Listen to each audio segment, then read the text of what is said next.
میں اللہ کی قسم کھا کے کہتا ہوں کہ قرآن کی جس آیت کو دیکھتا ہوں وہ سائنسی حقائق پر مبنی ہے۔ یورپ اندھیرے میں تھا مگر اسلام روشنی میں۔ یہ بین الاقوامی ایجنڈا ہے۔ خدا کے وجود کا انکار کرو، قرآن کا انکار کراؤ، مذہب کا انکار کراؤ، قانون قدرت کے خلاف بچوں کو کہا جاتا ہے کہ یہ فیصلہ کرنا تمہارا اختیار ہے کہ تم مرد ہو یا عورت۔ کس نے بتایا تھا کہ علقہ کے بعد مدغہ کی شکل یہ ہوگی؟ کس نے بتایا تھا کہ اس طرح ترتیب سے بچے کی نشو و نما ہوتی ہے؟ تیسرے ہفتے میں کان کا اندرونی پردہ شروع ہوتا ہے اور چوتھے ہفتے میں آنکھ کا اندرونی پردہ۔ کس نے بتایا یہ فرق؟ اگر اللہ کا وجود نہیں ہے تو اس کا کوئی سورس بتا دیا جائے۔ سائنس ایویڈنسز دیتی چلی جا رہی ہے قرآن کے سچ ہونے کی، اللہ اور اس کے رسول کے حق ہونے کی، اور دین اسلام کی تعلیمات کے مبنی بر حق ہونے کی۔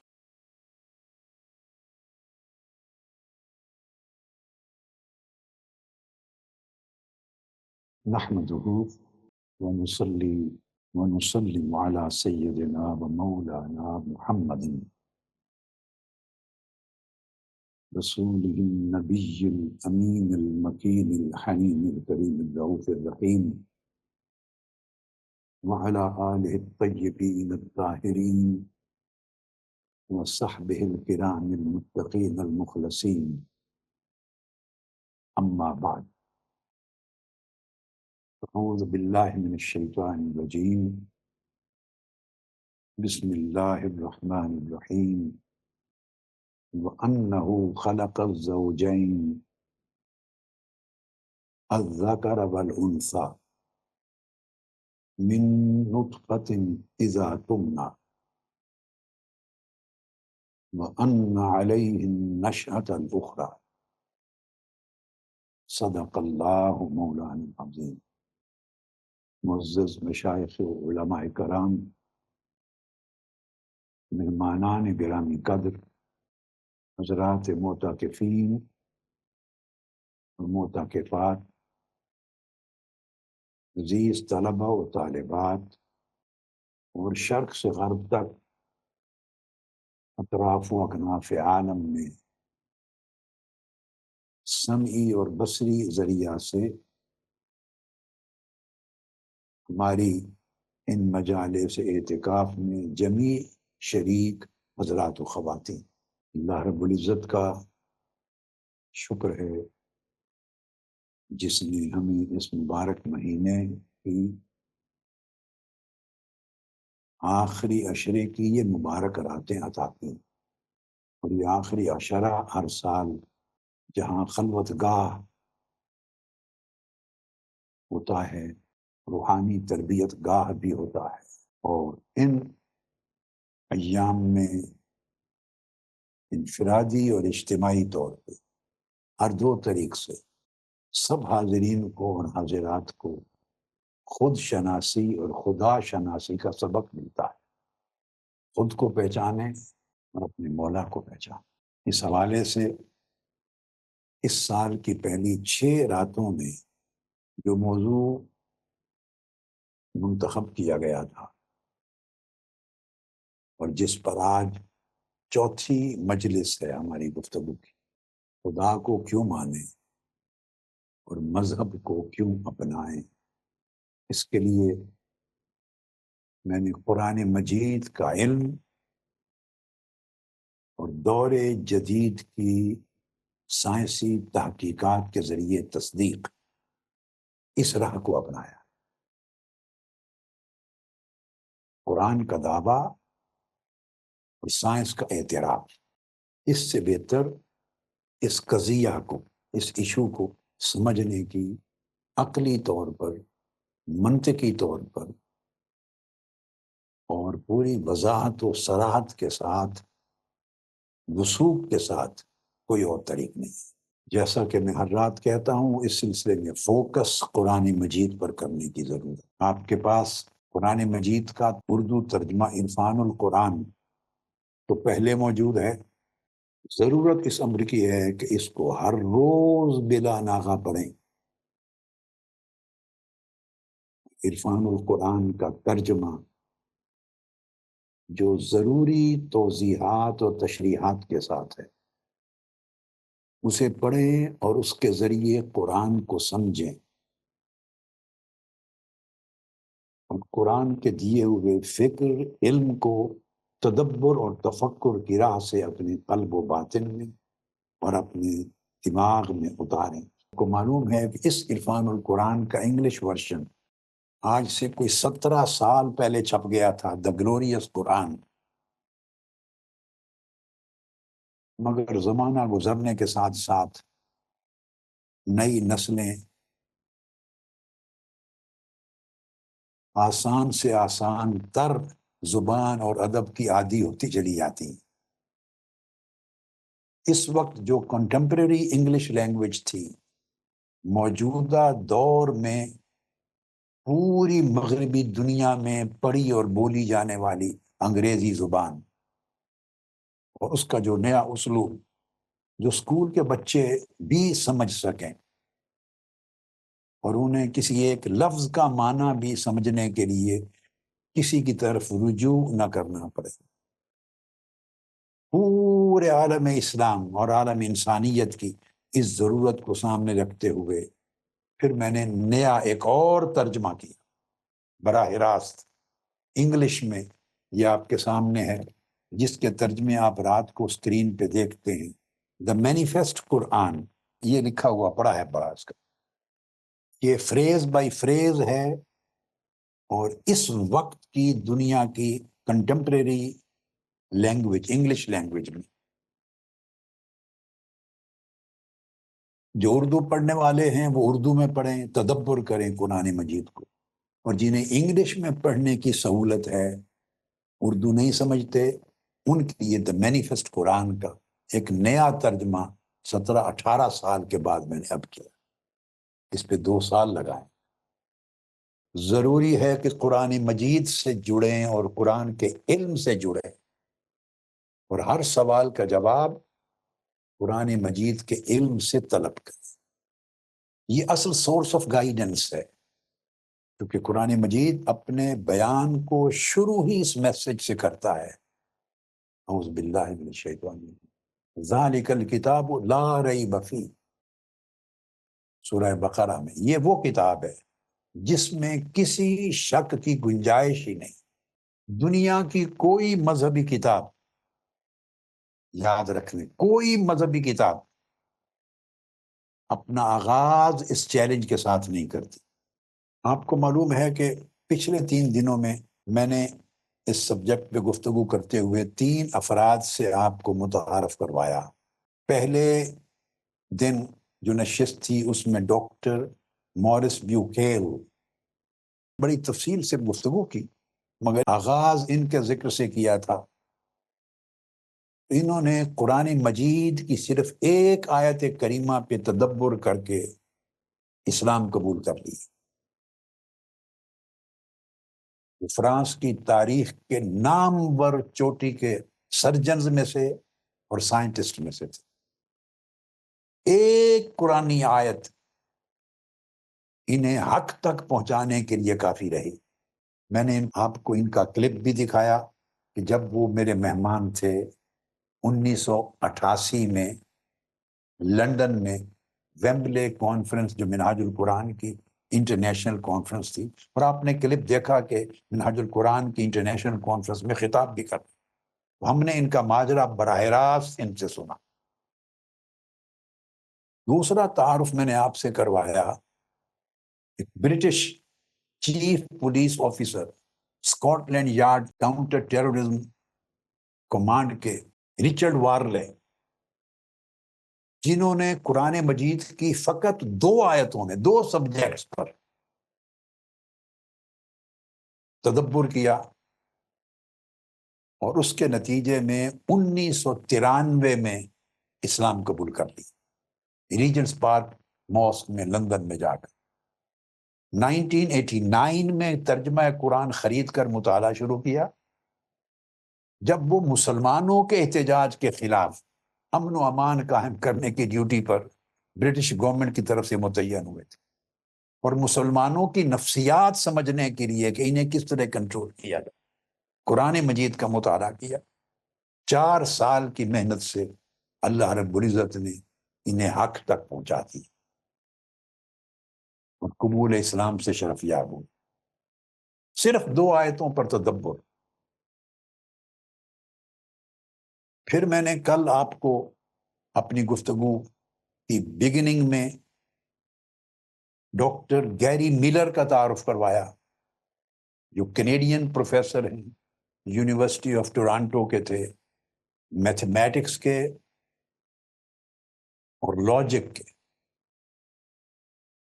انہوں نے قرآن مجید کا مطالعہ شروع کیا اس میں غلطیاں نکالنے کے لیے، مسٹیکس نکالنے کے لیے، ایررز نکالنے کے لیے، یعنی قرآن کی صداقت کو چیلنج کرنے کے لیے.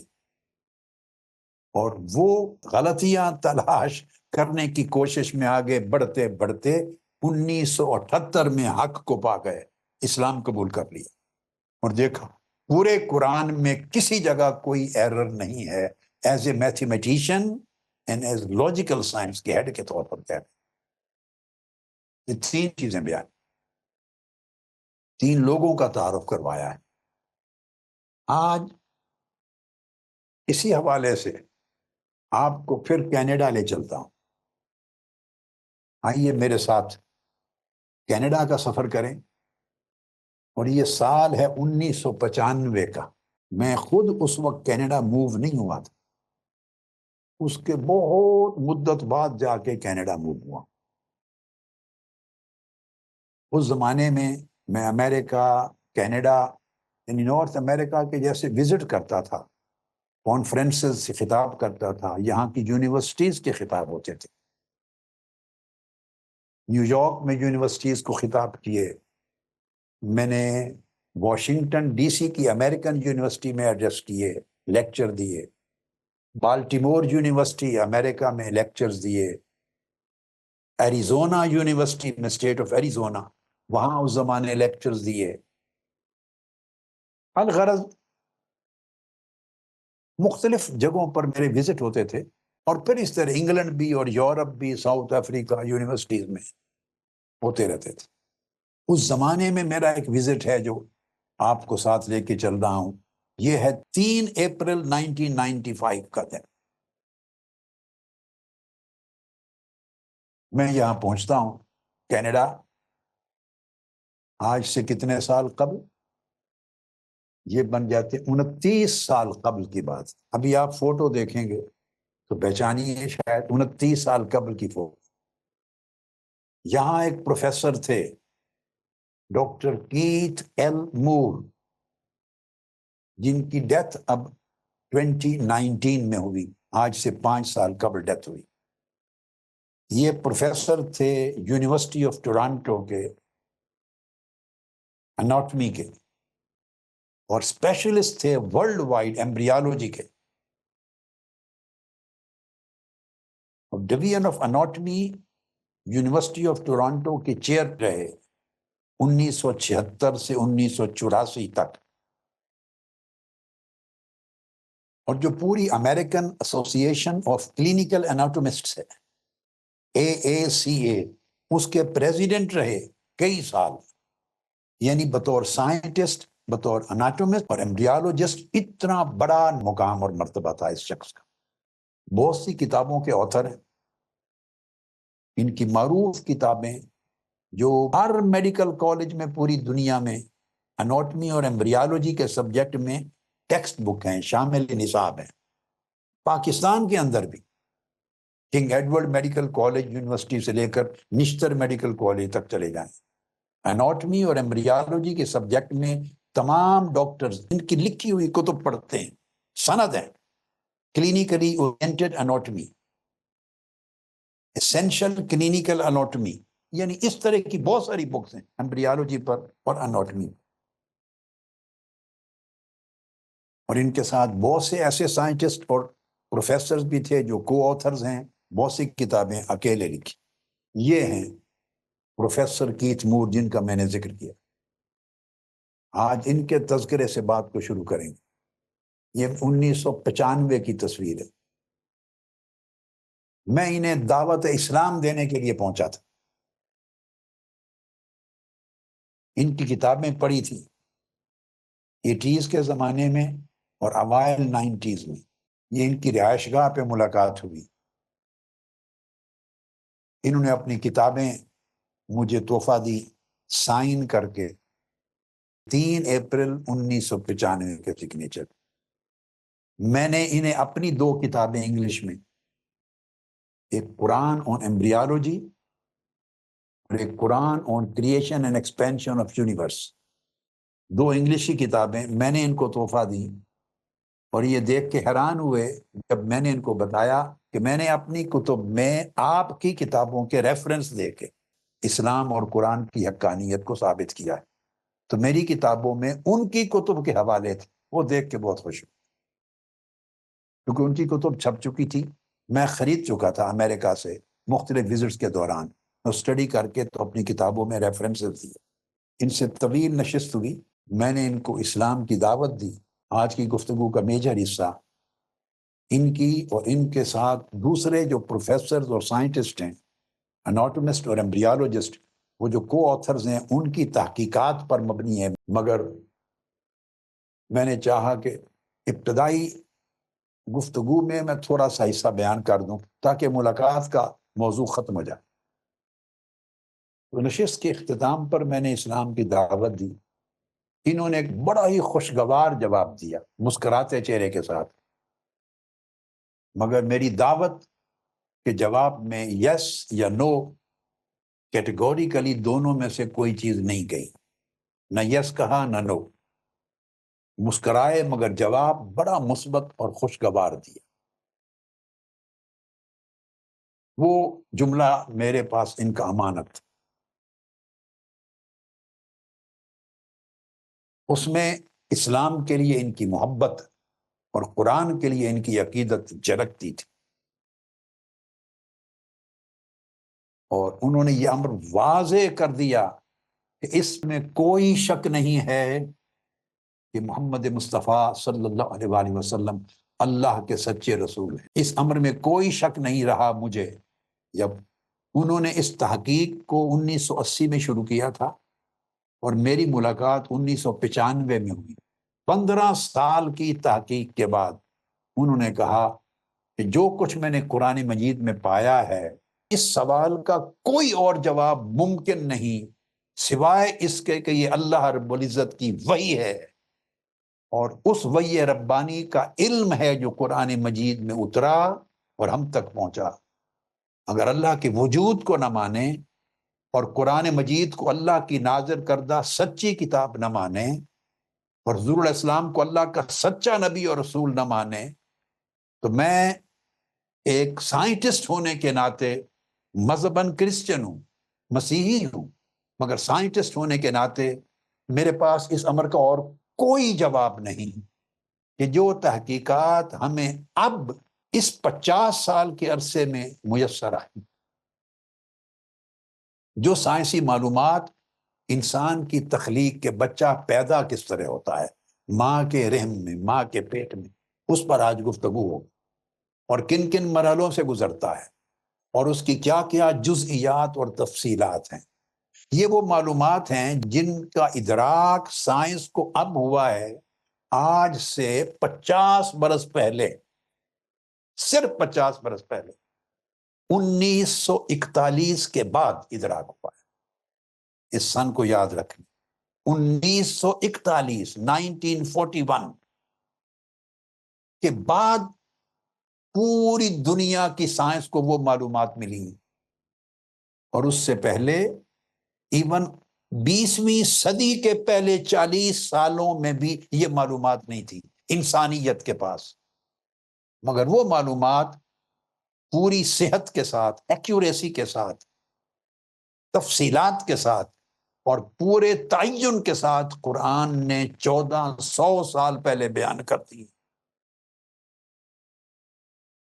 اس حیرت کا کوئی جواب میرے پاس نہیں سوائے اس کے کہ میں مانوں قرآن اللہ کی سچی کتاب ہے اور حضور علیہ السلام اللہ کے سچے پیغمبر ہیں۔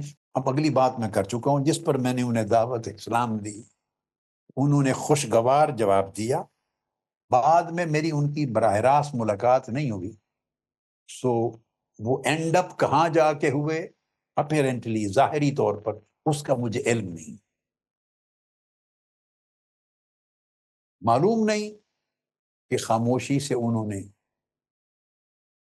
اسلام ایمبریس کر لیا ہو، اسلام قبول کر لیا ہو، ایمان لے آئے ہوں اس پر خاموشی سے، مگر مجھے اس ملاقات کے بعد کہ ان کے احوال کا علم نہیں، سو میں یہ بات کلیئرٹی سے نہیں کہہ سکتا۔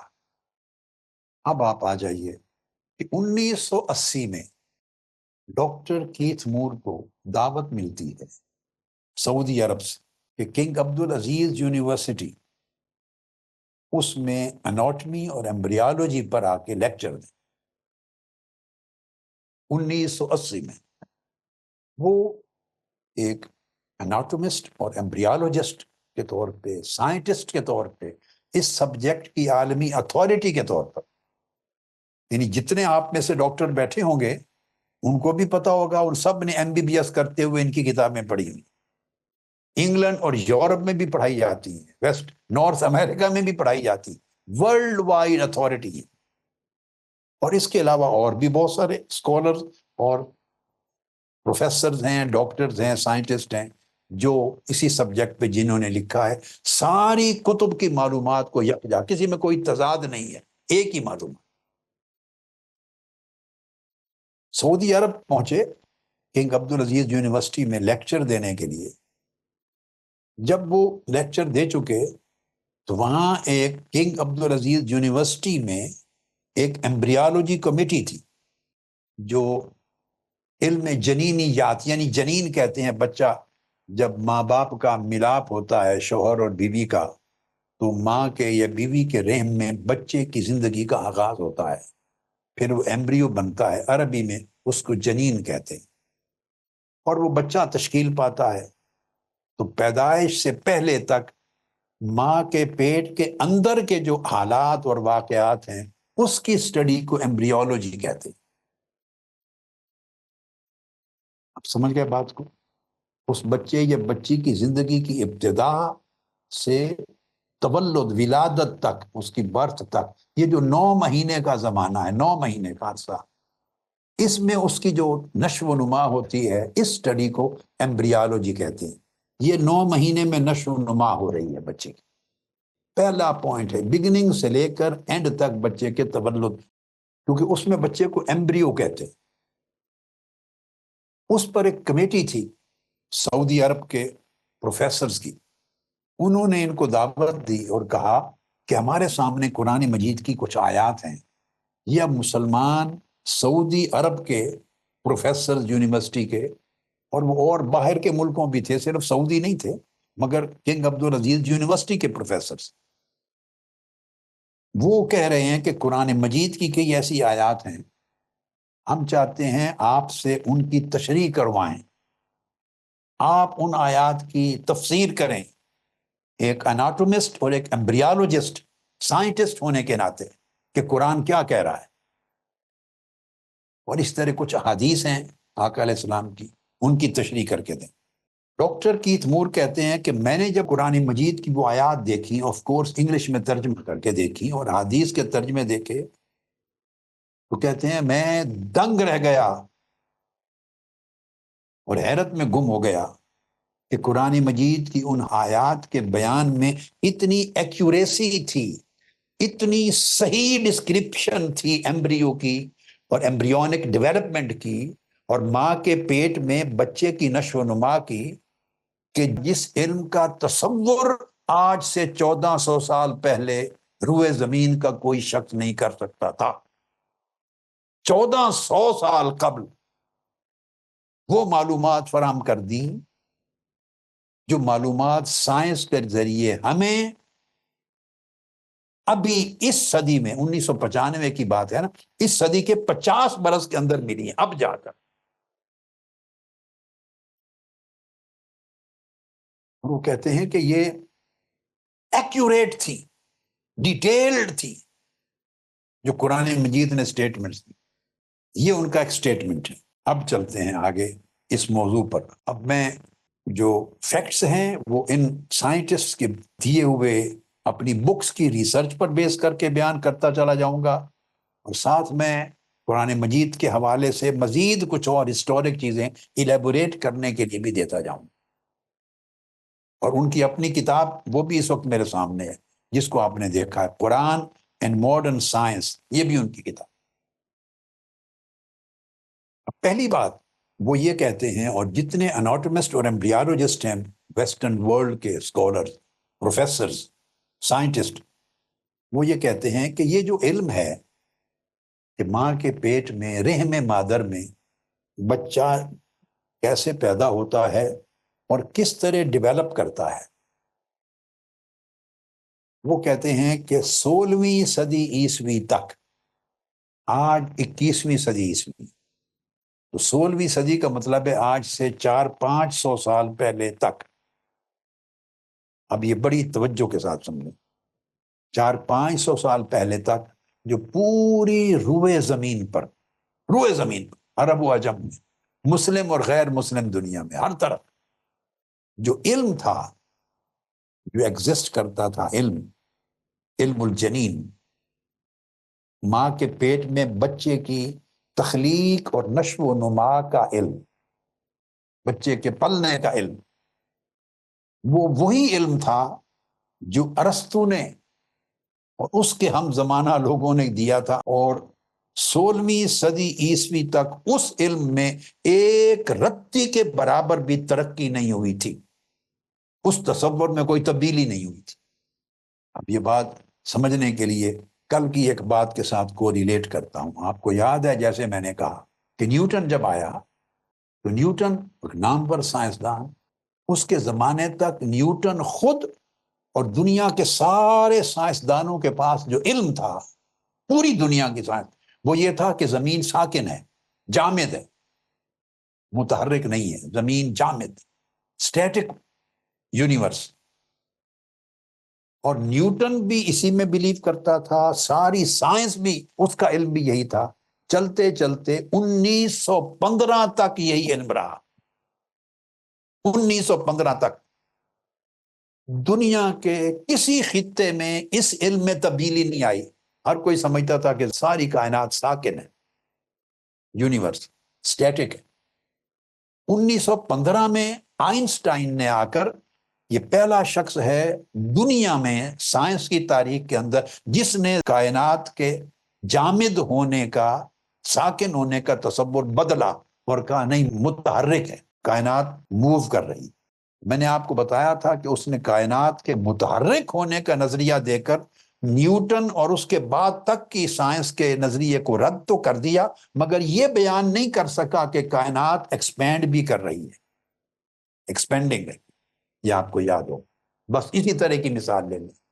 یہ تحقیق 1922 سے شروع ہوئی، رشیا کے سائنٹسٹ، بیلجیم کے سائنٹسٹ، امریکہ کے سائنٹسٹ، 1922، 1924، 1929 میں جا کے ایڈون ہبل کا میں نے ذکر کیا، پھر بعد میں 1965 پینزیاز وغیرہ کے میں نے نام بتائے تھے تفصیل، جا کے یہ ساری چیزیں اسٹیبلش ہوئی۔ گویا 1922 سے لے کر 1965 تک سائنس کی دنیا اس علم پر پہنچی کہ کائنات متحرک بھی ہے اور ہمہ وقت اس میں پھیلاؤ ہو رہا ہے۔ تو سائنس اس طرح درجہ بدرجہ ترقی کرتی ہے۔ یہ تو 200 سال 300 سال پہلے یہ ترقی شروع ہوئی ہے۔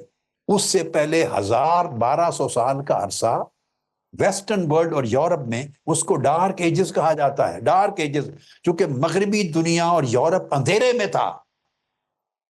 اور بتانا یہ چاہتا ہوں، یہ میں نے 80s اور 90s کے زمانے میں جو خطاب کیے تو میں ان سبجیکٹس پہ بڑا فوکس کرتا تھا۔ یہ تو اب آج اپنے بیٹے بیٹیوں کی خاطر کوئی 25-30 سال کے بعد یہ سبجیکٹ میں نے شروع کر دیا ہے۔ میں تو سبجیکٹ ہی یہ چھوڑ گیا ہوا تھا، بھول گیا تھا۔ یورپ 1000 سال پچھلا جو گزرا اس کو ڈارک ایجز کہتا تھا، اندھیروں کی دنیا ہے، یہ ساری اندھیروں کے زمانے ہیں۔ کیوں کہ یورپ خود اندھیرے میں تھا۔ جو ارسطوٹل نے دے دیا تھا، ارسطو وغیرہ نے، اسی پر مغربی یورپین سائنس 1000 سال تک اسی پر قائم رہی، اس میں کوئی تبدیلی نہیں ہوئی، نظریہ نہیں بدلا، ترقی نہیں ہوئی، نئی تحقیقات نہیں ہوئی۔ یورپ اندھیرے میں تھا مگر اسلام روشنی میں تھا، اسلام اندھیرے میں نہیں تھا۔